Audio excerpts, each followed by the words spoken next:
Toll नाक्यावर मृत्यूचा थरार. सोलापूर नाशिक बसने घेतला पेट. प्रवाशांचा थोडक्यात वाचला जीव.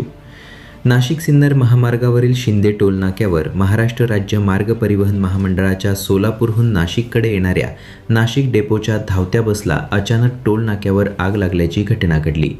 आग लागल्याचे चालक विलास चोले याच्या लक्षात येताच प्रसंग अवधान राखत बसमधील प्रवाशी, चालक, वाहकांनी सुखरूप बाहेर काढले. या आगीने धुराचे लोळ आकाशात दिसत होते. घटनेमुळे काही काळ परिसरात मोठी खळबळ उडाली. सुदैवाने चालकाच्या प्रसंगावधानामुळे सर्व 15 प्रवासी सुरक्षित बाहेर पडले असून कोणतीही जीवितहानी झालेली नाही. याबाबत सविस्तर वृत्त असे की एसटी बस सोलापूरहून नाशिककडे पुढील मार्गावर प्रवास करत असताना शिंदे टोल नाक्यावरच्या अचानक बसच्या इंजिनच्या पुढील भागातून धूर निघू लागला.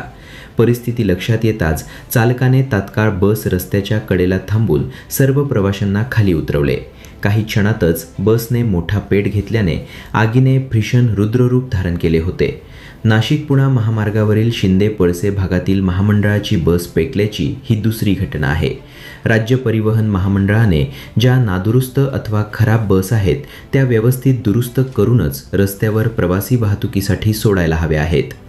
आता अधिक वातावरणात उष्णता असल्याने कदाचित बसच्या इंजिनमध्ये शॉर्ट सर्किट झाल्याने आग लागली असल्याचे बोलले जात आहे. घटनेची माहिती मिळताच अग्निशमन दल व वाहतूक शाखेचे पोलीस तातडीने घटनास्थळी दाखल झाले. अग्निशमन दलाने शर्थीचे प्रयत्न करून आग आटोक्यात आणली. मात्र तोपर्यंत बसचे मोठे नुकसान झाले होते.